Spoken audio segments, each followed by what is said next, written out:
Right then, so today we've got a DACIA SANDERO, DACIA, whatever you want to call them. Just doing the front disc and pads, so 70mm socket, I'll whip the wheel off. You're going to need probably a Torx 30 for the brake disc. I'm going to hook the screwdriver into this little retaining clip, and if you pop these caps off, you'll find an Allen key in the back of there. There's one at the top, one at the bottom. Undo those two and we'll get the caliper off. So to get the retaining clip off, just get a flat blade screwdriver, hook it in there, it just pops off, and there it is. I've got both the caps off the Allen keys now. Let's see what size it is. It's not 6, so it's probably going to be a 7. 7mm Allen key. Put your ratchet on and turn it anti-clockwise. And you can just see there that the bolt is undoing. It's a bit chilly here today, it's only 1.5 degrees. It's been snowing yesterday, but obviously it's not stuck around. I have got another little project on the side that I'll do a video shortly. It's a disco sport. I don't know if you've seen in my previous videos, I've got a little Mini there that I'm doing a bit of a track build on, so I'm going to start documenting that because I've still loads to do. I've currently got a roll cage in it, bucket seats to fit, cooler work shifter to fit. I've got a couple of engine faults because I've had it so long it's been stood, and I think a couple of things have seized up. So yeah, I'll get some videos on that. So now those two bolts are out, just make sure they're completely out.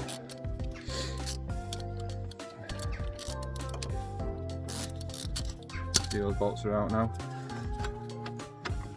Caliper should just bar off. Make sure that bottom one's out.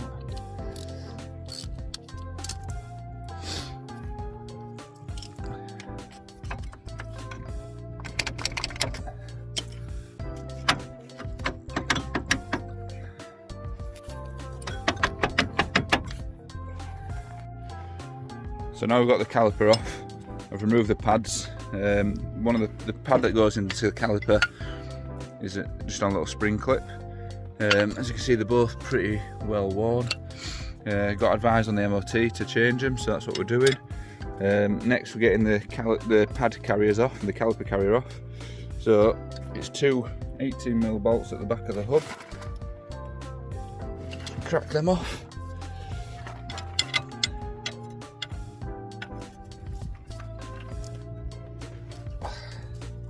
Now they're cracked off, I get my ratchet spanner onto them, just makes the job a little bit quicker.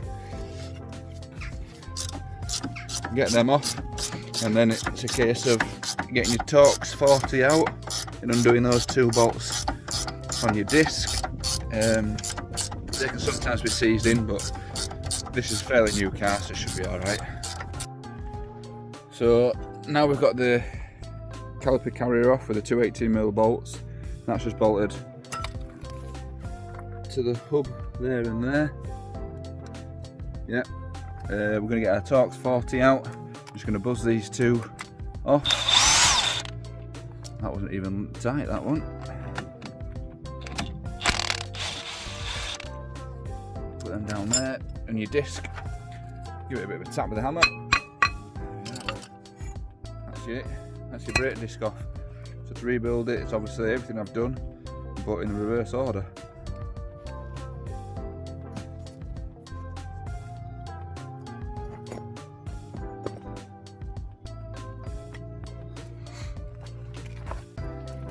Right, so the rebuild now, what I'm going to do is just give this hub a bit of a wire brush up, because the old disc was a little bit stuck on, so that means just a bit of rust on there. So if you've got any rust on here, when you're putting your new disc on, your disc might not seat properly on the hub. So once you've got it all built up, your disc might be flopping around like that. and you're going to feel that through the brake pedal. It's not going to feel very good. So I'll just give it a wire brush up.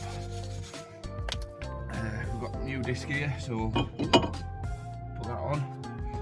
Your 2 little grub screws, and we'll put those on.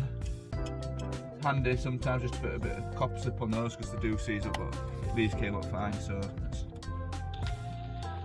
not too bad.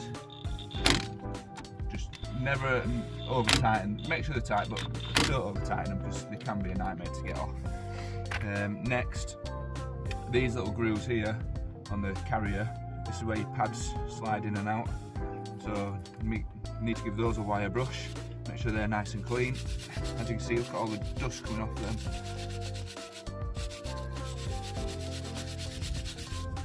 I'm not a massive lover of copper slip, especially on brakes, because if you put too much on, all it does is attract all the brake dust and just sticks to the copper slip. And also if you put too much on, it can dribble onto your disc, and then your brakes are going to be absolutely useless. So those two grooves are clean now, so we'll just bolt it back on now.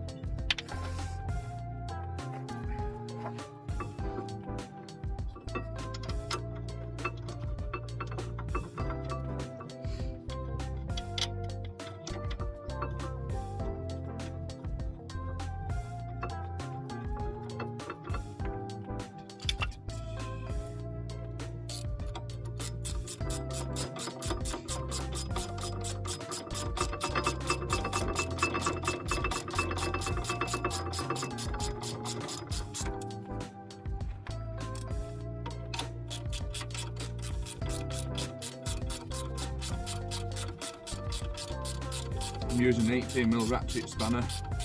They're an absolute lifesaver at ratchet spanners sometimes.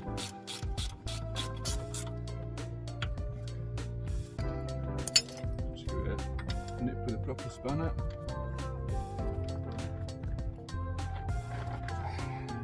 Make sure they're nice and tight, so you don't want them coming off.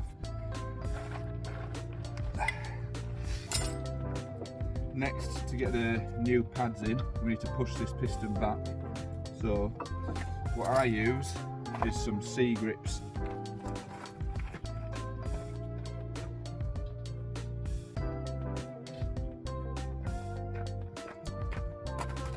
And here we are. So back these off a bit. What I do is just hook one into the piston, one on the back, there's a caliper,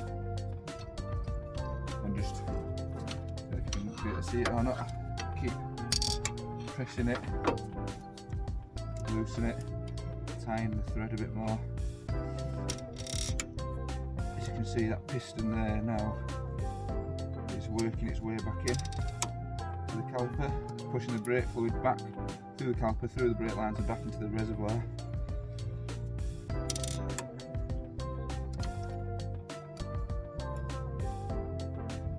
And when it doesn't go back any further, that's it, that's fully home now. So now that's ready to be the new pads. We'll put the new pads in the carrier.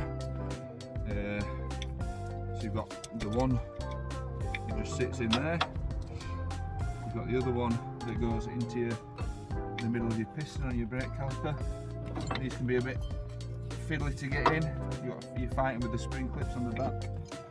Once they're in, they're in. In a few, you get the technique. And we slot that over there like that. And then we put the two 7mm Allen keys back in. Make sure you don't cross thread these. They can cross thread quite easy.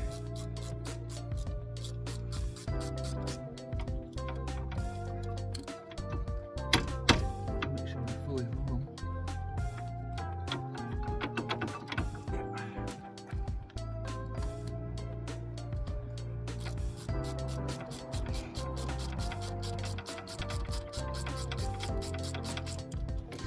So you don't need to bleed your brakes or anything like that, because you're not actually undoing the brake lines.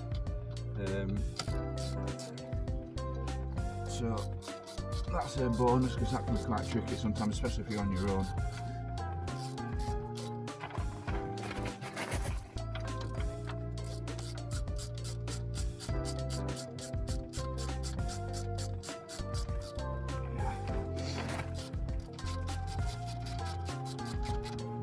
Just make sure they're nice and tight, not over tight though, you don't want to strip the threads.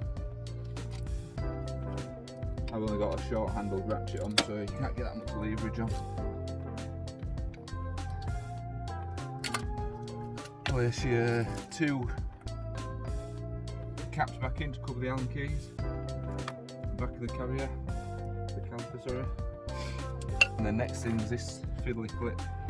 So usually I just hook it on there, get that one started in that hole there, get that one started in that hole there, and then prise that round that clip there. So it can be really fiddly. The more they've been unlocked, the easier they get. I presume this is the first time these disc pads have been changed on this vehicle. There we are. Make sure they're fully home. And that's it, just clean that disc down now and that's your disc pads changed. If you've liked the video, please like and subscribe, you know what to do.